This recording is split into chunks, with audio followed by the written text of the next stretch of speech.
SSC ने एक बयान दे दिया है कि जो ये आंदोलन हो रहा है यह छात्रों की नहीं टीचरों की आपस की लड़ाई है, उनका ईगो सेटिस्फाई नहीं हो रहा है। एसएससी में कहीं कोई धांधली नहीं है, अगर धांधली होती तो ये ऑनलाइन आकर एसएससी की धांधली की बात करते, ना कि आपस की धांधली की बात करते। एक दूसरे को बेनकाब कर रहा है, एक दूसरे को भगौड़ा बोल रहा है, वो इसको पेपर सॉल्वर बोल रहा है, फलाने कोई कुछ और बोल रहा है, जूतम पट्टी मची हुई है। छात्रों का हित कहां है ये बताइए ना, और तुम्हारी इस लड़ाई में ये फायदा उठा गया।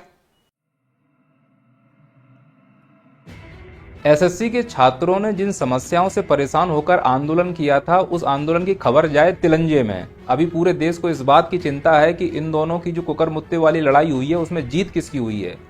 डिजिटल प्लेटफॉर्म पर हिंदू मुसलमान से ज्यादा टीआरपी तो यह लड़ाई बटोर रही है और सब यह जानने के इच्छुक हैं कि आखिरकार इस लड़ाई में कौन विजेता हुआ। चलो मैं ही विजेता की घोषणा कर देता हूं।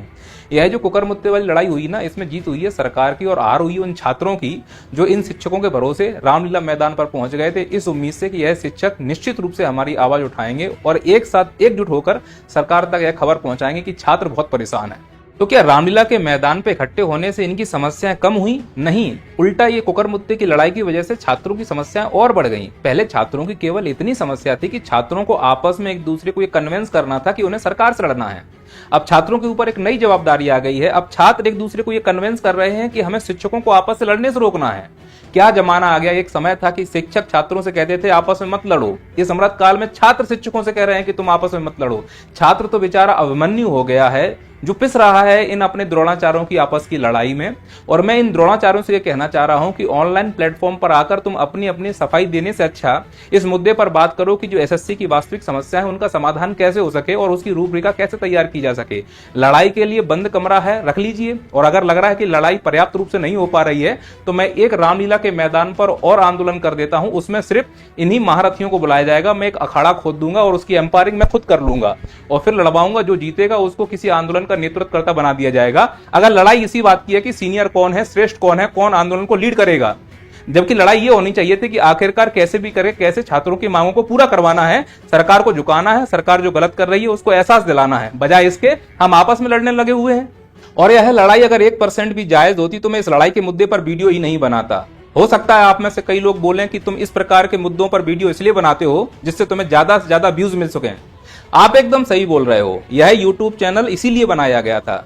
एक्चुअली मैंने इस YouTube चैनल को इसलिए बनाया जिससे इस देश की सामाजिक और राजनीतिक समस्याओं को मैं खुलकर उठा सकूं, उन समस्याओं पर बात कर सकूं जो न्यूज चैनलों पर नहीं बताई जा रही है, उन मुद्दों पर बात कर सकूं जो छुपाया जा रहा है, या उन खबरों को मैं आप तक पहुंचा सकूं जिनमें सच्चाई कहीं ना कहीं छिपी हुई है। तो इन मुद्दों को उठाने के लिए मैंने ये YouTube चैनल बनाया है, एक्चुअली व्यूज पाने के लिए नहीं बनाया। सवाल ये भी पूछे जाते हैं सर आप कहां पढ़ाते हो और क्या पढ़ाते हो, तो एक्चुअली मेरे द्वारा पीएससी की एग्जाम नेट जेआरएफ की तैयारी कराई जाती है। अगर आप में से किसी को शंका समाधान है तो प्ले स्टोर पर जाइए, नैया पार का एप्लीकेशन डाउनलोड करेंगे, वहां पर मेरी सभी क्लासेस आपको मिल जाएंगी और मालूम चल जाएगा कि मैं क्या पढ़ाता हूं क्या नहीं। मुद्दा यह नहीं है कि मैं क्या पढ़ा रहा हूं, मुद्दा यह है कि इस यूट्यूब चैनल पर मैं जिन सामाजिक और राजनीतिक मुद्दों को उठाता हूं वह आप तक सही पहुंच पा रहे हैं या नहीं पहुंच पा रहे हैं। फिर वह चाहे पॉलिटिकल मुद्दा हो या सामाजिक मुद्दा हो या शिक्षकों या छात्रों की बात हो जैसे कि ये अभी हो रही है। इसमें छात्रों को कोई फायदा है? मैं कहता हूं बिल्कुल कोई फायदा नहीं है। फायदा तो तब हो जब इस लड़ाई में छात्रों के हितों की बात हो रही हो। इस लड़ाई में किसके हित की बात हो रही है? इस लड़ाई में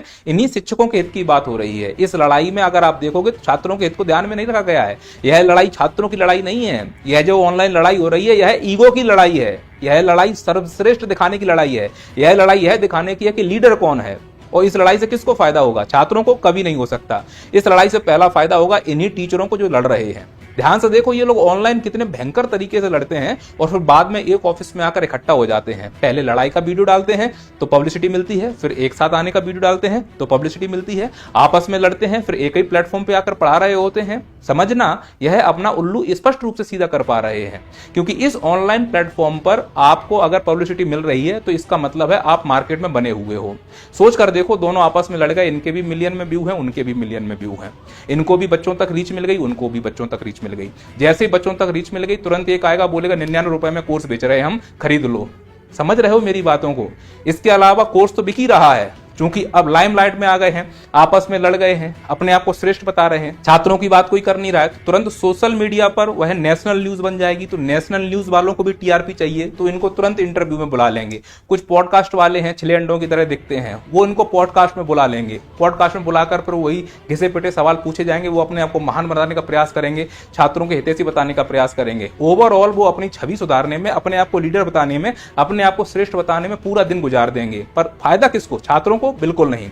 इनको पूरी तरह से फायदा मिल जाता है। इनकी लड़ाई में इनको फायदा तो हुआ ही हुआ है, सरकार को भी फायदा हो रहा है। जिसके खिलाफ छात्र लड़ रहा है यानी एसएससी, उसको सीधा सीधा फायदा हुआ है। एसएससी ने एक बयान दे दिया है कि जो ये आंदोलन हो रहा है यह छात्रों की नहीं, टीचरों की आपस की लड़ाई है, उनका ईगो सेटिस्फाई नहीं हो रहा है। एसएससी में कहीं कोई धांधली नहीं है। अगर धांधली होती तो ये ऑनलाइन आकर एसएससी की धांधली की बात करते, ना कि आपस की धांधली की बात करते। एक दूसरे को बेनकाब कर रहा है, एक दूसरे को भगौड़ा बोल रहा है, वो इसको पेपर सॉल्वर बोल रहा है, फलाने कोई कुछ और बोल रहा है। जूतम पट्टी मची हुई है। छात्रों का हित कहां है ये बताइए ना। और तुम्हारी इस लड़ाई में ये फायदा उठा गया। लेकिन छात्रों को क्या फायदा हुआ? उन बेचारों को तो केवल नुकसान ही नुकसान हुआ। ना जाने कितने छात्रों पर एफआईआर हो गई, कितनों को चोट आ गई, ना जाने कितने बेहोश हुए, कितने भूखे और प्यासे रहे, ना जाने कितनों को पुलिस ने खदेड़ा, कितनों ने लाठीचार्ज झेली, कोई रात भर मराता रहा, कोई जेल में रहा। इसके बावजूद भी वो रामलीला मैदान पर आए इस उम्मीद से कि हमारे शिक्षक हमारे लिए न्याय की बात करेंगे। इन बेचारों को क्या मालूम कि जिन शिक्षकों की उम्मीद से हम यहाँ आए हैं वही शिक्षक ऑनलाइन जाकर कुकर मुत्तों की तरह लड़ना शुरू कर देंगे। तुम्हारी इन हरकतों की वजह से शिक्षक और छात्र के बीच का संबंध तार तार हो गया है। इन हरकतों की वजह से शिक्षक नस्ल भविष्य में खतरे में चली गई है। तुम लोग ये क्यों भूल गए हो कि इस आंदोलन में अकेले तुम नहीं थे? तुमसे भी बड़े और शालीन तरीके से आंदोलन को निपटाने वाले बड़े बड़े एजुकेटर वहां पर ये थे, जिसमें सबसे पहले मैं कुमार गौरव सर का नाम लूंगा।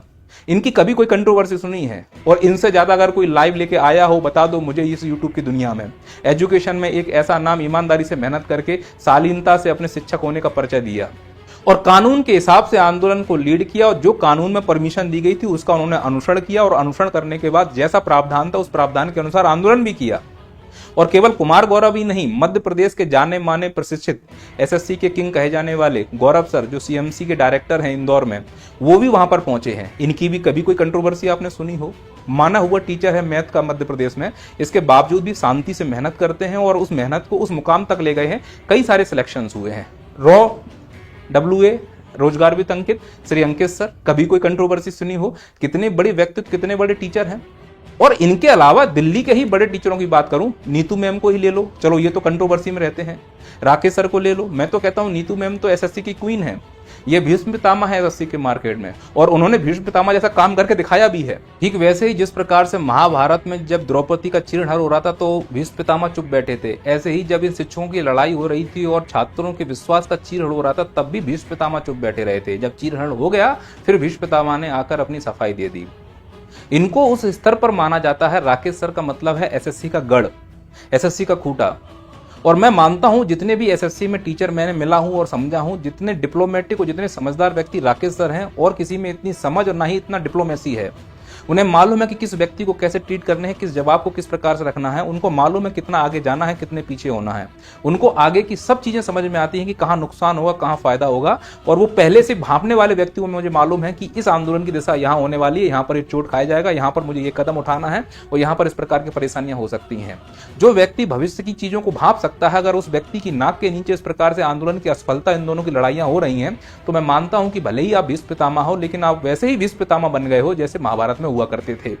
और वो भी समय पे कुछ नहीं बोल पाए और ये भी समय पे कुछ नहीं बोल पाए। परिणाम क्या हुआ? इन दोनों की लड़ाई हो गई। और यह लड़ाई क्यों हुई है, इसके पीछे की जड़ है 31 जुलाई को लेकर। हालांकि इनका इतिहास लड़ने का बहुत पुराना रहा है, मैं उस इतिहास को नहीं उठाना चाहता हूं। हो सकता है कि वो उनकी स्ट्रेटेजी रही हो। 31 जुलाई को जब अभिनय सर ने ऑनलाइन आकर भारत के सभी शिक्षकों को आह्वान किया कि आप 31 जुलाई को DOPT आ जाइए, हम लोग SSC और विभिन्न प्रकार के एग्जाम की धांधली को लेकर आवाज उठाएंगे, तो भारत के सभी शिक्षक वहां पहुंचे। उन्होंने छात्रों को नहीं बुलाया। छात्रों को इसलिए नहीं बुलाया, उनको यह अनुमान था कि अगर छात्र आते हैं तो FIR हो सकती है, और उनका अनुमान एकदम सही निकला कि छात्र नहीं आए लेकिन शिक्षक आए, तो शिक्षकों के ऊपर FIR हुई, उनके ऊपर लाठीचार्ज हुआ। आपने न्यूज में पढ़ा भी हो कि एक शिक्षक का हाथ भी टूटा था और बाकी लोगों को डिटेन कर लिया गया था। 5 से 8 घंटे उन लोगों को थाने में बिठाया गया था। अब इसमें सभी लोग शामिल थे। इसमें Gagan Pratap sir, Himanshi ma'am, Aditya Ranjan sir, जितने भी बेस्ट टीचर हो सकते हैं वो सभी सम्मानित टीचर वहां पर उपस्थित रहे। अब हुआ क्या, इस आंदोलन को अविनय सर लीड कर रहे थे और अविनय सर और आदित्य सर का पुराना लगड़ा पहले ही चल रहा था। इसके बावजूद भी सभी शिक्षक एक साथ इस आंदोलन को सफल बनाने का प्रयास कर रहे थे। फिर आंदोलन में वो भागा दौड़ी हुई, डिटेन किए गए और उसी दिन वो आंदोलन, जो कि एक प्रकार का वार्तालाप था, वो कोई आंदोलन नहीं था, लेकिन उसको समाप्त कर दिया गया। फिर आश्वासन दिया गया कि डीओपीटी विभाग से कि हम आपसे मिलेंगे और आपकी मांगों को सुनेंगे, और एक पैनल जो एसएससी की तैयारी कराते हैं शिक्षकों का वहां पहुंचा और उन्होंने बात की और जो भी समझौता हुआ, पर उसमें आदित्य रंजन नहीं गए। और फिर आदित्य रंजन ने आकर यूट्यूब पर एक वीडियो बना दिया कि बाकी जो शिक्षक वहां गए हैं पैनल में एसएससी पढ़ाने वाले, मांग को लेकर वो चुस्की और लॉलीपॉप लेकर चले आए। तो निश्चित तौर पर यह आदित्य रंजन की व्यक्तिगत भड़ास थी। आपको ऑनलाइन पे आकर ये बात कैसे बोलनी है? आपने ये शब्द बोलकर एक प्रकार से आंदोलन को शून्य कर दिया। आप भी उसी आंदोलन के हिस्से थे, तो आपने अपनी मेहनत को भी शून्य कर लिया, उन सभी शिक्षकों की मेहनत को शून्य कर लिया जो दूर दूर से आए थे और आप लोगों को सपोर्ट करने के लिए आए थे। और कई शिक्षक तो ऐसे थे जिनका एसएससी से कोई लेना देना नहीं था, लेकिन बावजूद बात शिक्षकों की है, बात छात्रों की है, तो आना पड़ा था। और आपने एक बयान आकर बोल दिया कि लॉलीपॉप लेकर चले आए। आप भी उस आंदोलन में शामिल थे, तो इससे उस टीचर की पूरी गरिमा खत्म हो गई, पूरी मेहनत शून्य हो गई। जब तुमने उस समय उसका सपोर्ट नहीं किया, तुमने अपने आप को आंदोलन से अलग कर लिया, तो फिर मौका मिलेगा सामने वाले को, वो भी तुम्हें रगड़ेगा। अब तुमने आंदोलन किया, एक्चुअली आंदोलन तुमने नहीं किया, इस आंदोलन को कुछ छात्रों ने किया है। किस छात्र ने किया, आप उसका वीडियो सुनिए। हमारी परमिशन में आपने कॉल कर दी कि सारे स्टूडेंट पूरे इंडिया से आ जाए, लेकिन उनकी व्यवस्था के लिए हेल्प एक भी टीचर नहीं की।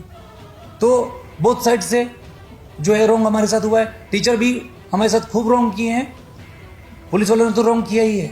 मैं जवाब चाहता हूं मीडिया के तरफ से कि डीसीपी सर ने ऐसा हमारे साथ क्यों किया? क्या वो थोड़ी देर के लिए या थोड़ी सी व्यवस्था में हमारी हेल्प नहीं कर सकते थे?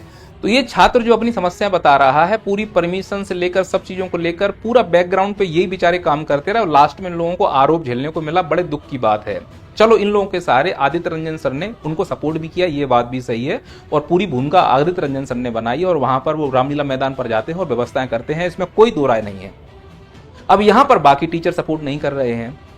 याद रखो, जब 31 जुलाई को मिलने वाले थे, जितने भी एसएससी कराने वाले टीचर हैं, सबके शॉर्ट्स में वीडियो डाल रहे हैं, और जब रामलीला के मैदान में पहुंच रहे हैं तो केवल 1-2 चैनल पर ही शॉर्ट्स आ रहे हैं, बाकी लोग शॉर्ट्स डाल नहीं रहे हैं, वीडियो डाल नहीं रहे हैं, माहौल ही नहीं बना रहे हैं, बच्चों को बता ही नहीं रहे हैं कि यहाँ पे आना है।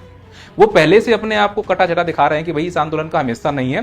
कुल मिलाकर वो इस बात का इंतजार कर रहे थे कि जैसे मेरा फेल हुआ था, बस तेरा एक बार फेल हो जाए, मैं उसी प्रकार से भड़ास निकालूंगा जैसे तुमने भड़ास निकाली थी। और चूंकि परमिशन केवल 5 बजे तक की थी, अब यहां पर कंडीशन क्या हो रही और आरोप क्या, प्रत्यारोप क्या लगाए जा रहे हैं? भाई परमिशन जब 5 बजे की है तो कानून के हिसाब से चलना होगा। तो भाई बोला गया कि एक काम करो, वहां से निकल जाओ। तो अविनय सर, कुमार गौरव सर, जितने भी प्रतिष्ठित टीचर थे वो समय के अनुसार निकल गए। अब प्रश्न है कि आदित्य रंजन सर क्यों नहीं आए? तो आदित्य रंजन सर इसलिए नहीं आए क्योंकि छात्रों ने यह कह दिया होगा उस समय, मेरा अनुमान है, कि तुम्हें जाना है जाओ, ये आंदोलन हमारा है, हम अपने अधिकारों की लड़ाई करेंगे। छात्र बोल सकते हैं इस बात को लेकर। अब जिस टीचर ने आह्वान किया हो उसके कहने पर अगर शिक्षक आते हैं, टीचर आते हैं, छात्र आते हैं, अगर वही उस मंच को छोड़कर चला जाए, यह हवाला देते हुए कि वहां पर हमको कानूनी प्रावधान आ रहा है, 5 बजे के बाद जाना है, कल को उन बच्चों को अगर कुछ हो जाता तो जवाबदारी किसकी थी? तो उस टीचर की भी मजबूरी समझिए कि वो जानबूझकर वहां नहीं रुका होगा। अगर वो जानबूझकर रुका भी होगा, पब्लिसिटी चाहिए भी होगी, तो गलत क्या था? तुम्ही में से वो कोई एक है, वो है तो आखिरकार शिक्षक ही। जैसे आप पढ़ा रहे वैसे वो पढ़ा रहा है। कौन नहीं इस जमाने में पब्लिसिटी चाहता है? हो सकता है वो पब्लिसिटी ना चाह रहा हो, सच में वो बच्चों के बीच में रहना चाह रहा हो। उसने छोड़ दिया, कानून को ताक पे रख दिया और बच्चों के हित के लिए वहां खड़ा हो गया, और शायद इस उम्मीद से कि अगली बार परमिशन नहीं मिलेगी तो बैठे हैं तो रात भर बैठे रहें तो शायद सुबह तक बैठ पाए। किसको लालच नहीं होता है? और कौन इस देश में कानून के हिसाब से चल रहा है?